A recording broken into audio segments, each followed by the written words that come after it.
the respondents.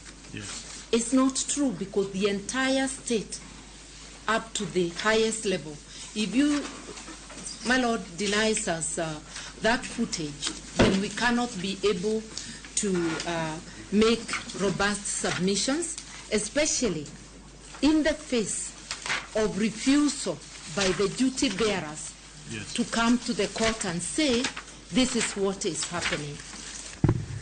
As much as my Lord has given leeway, dispensing the fact that the Inspector General of Police and the head of DCI should not physically attend, we still do not have answers, and the duty bearers have failed to produce the two petitioners before this honorable court. My Lord, the only way to ensure the safety of these two petitioners, where their current whereabouts are unknown, is that we must hold the duty bearers accountable. Yes. They have access to public resources, and they cannot come and tell this honorable court that they do not know. Chochni Rebo Mamagoma Ugwe ma piny Congo kama wachore ni kweth mar M23 koro kwako bomano. Jodak osiako dar ka wuok e bomano e seche ma jatend piny William Ruto ma en jatend riwruok pinje ma Afrika ma Ugwe lero ni ne olalore gi jatend piny DRC Felix Tshisekedi kaachiel kod Paul Kagame ma piny Rwanda mondo mi kwe obedie. Bende kwayo riwruok pinje ma Afrika mondo kik ling' e seche ma jodak ma piny Congo kadho matek ka giluongo romo mar jotend Afrika ma Ugwe mar manyo yo minyalo tiek godo lweny ma medo jimbore e piny Congo. Even in the presence of United Nations peacekeeping troops with one of the most robust mandates of the United Nations. What I say to troop contributing countries, and this is very important because Rwanda itself is one of the UN's largest troop contributing countries, is that this crisis is not a DRC specific crisis.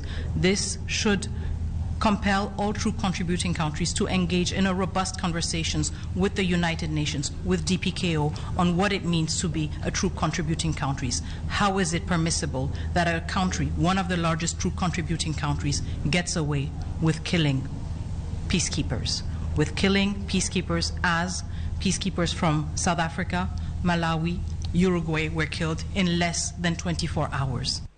I call on the parties to the Luanda process on Eastern DRC and appeal specifically to my brothers, President Felix Tshisekedi and President Paul Kagame, both of whom I have had the occasion to speak to this evening, to heed the call for peace from the people of our region and the international community. We will be convening an extraordinary East African Community Summit within the next 48 hours to facilitate and to deliberate on this crisis and chart a way forward. Jalup jatend piny Kithure Kindiki okone riwruok mar governors e pacho ka kod jaga budget Margaret Nyakango mondo ketenge pogruok margi kendo bed kod romo mar tieko ywaruok e wach omenda michwalo ne tend counties ne siro weche mag somo. Kindiki malose kar jot ma jalup jatend piny kare ni kind romo 26 mamenyo tudruok e kind piny owacho mamalo kod tend counties e budget kod uchumi. Lero ni kar nyiso chung motegno kendo balo kod paro mawuok kuom duol mar governors to winjore jaga budget kod duol mar governors obed gi lalruok matut mar yudo duoko makare kaka yorno ni oganda jo Kenya oyudo dongruok kod sir mowinjore kowuok e counties. I'm waiting for you, Chair, so that I can just bring. There were national parks and there were game reserves. Your Excellency, the elements in the room for the governors today really is the County Government's Additional Allocation Act for the year 24-25, which is yet to be passed. We still have some outstanding issues around disbursement, and I think the National Treasury Cabinet Secretary will be briefing us on where we are on that one so that we can again make sure that counties receive the funds they require to be able to carry out their functions. I know we have some differences of opinion around the issue of education support by county governments, which is part of today's agenda, and we, I'm sure, will find some consensus around the issue one way or the other. Riwruok weg nyamburko mating'o jowuoth ma Kisumu kwedo okang' mokaw kod tend kaunti ma Kisumu mar medo osuru ne geche madonjo kawo jowuoth e chuny boma.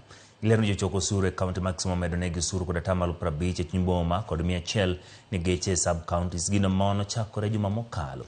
Nyamburko mating'o jowuoth e chuny boma ma Kisumu nyisi ni chulo shillings 150 kowuok e 100 ka nyamburko madhi e sub counties ma Kisumu to koro dwaro ni chul shillings 100 kowuok e 50. Gikwayo kaunti ma Kisumu mondo tem kopo gino ma counties moko timo kendo migi thuolo ma chudo dwe ka dwe ka gichulo stika mar 3,400 moloyo chudo ma odiochieng' kodiochieng'. Bura mane gibedo godo mar kelo winjruok ne orem nyago lemo kendo chore nyaka tich adek juma manyien.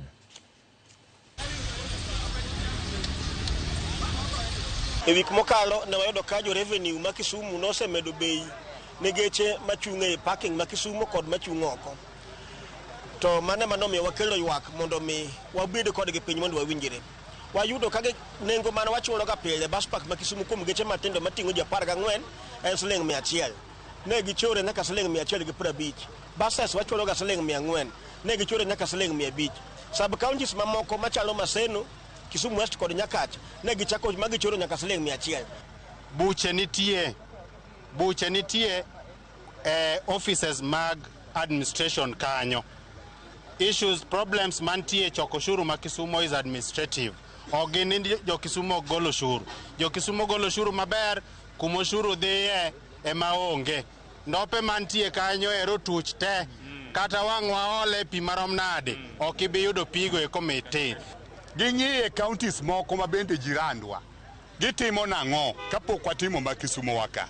Nwasekelo negi paro ni mondo wakonyre wabed gi tich mayot ma ndope mutuch mane wadwa wacho ma pesa lalego orum wabed gi seasonal sticker. Tend municipal ma Migori okumo wuoth ka achiel kod kwath mag jamni e chuny bomano. Ma biro e kinde ma jodak ka achiel kod johala boma Migori osebedo ka ywak ni dhok ma kalogo e chuny boma Migori ka itiere chiro osebedo ka kelo masira mag apaya. Joma okadho jopuonjre mane owuok e skul e kinde mag midhiambo noyudo hinyruok bang' achiel kuom dhok mane owuok e chirono ne tuome e chuny bomano.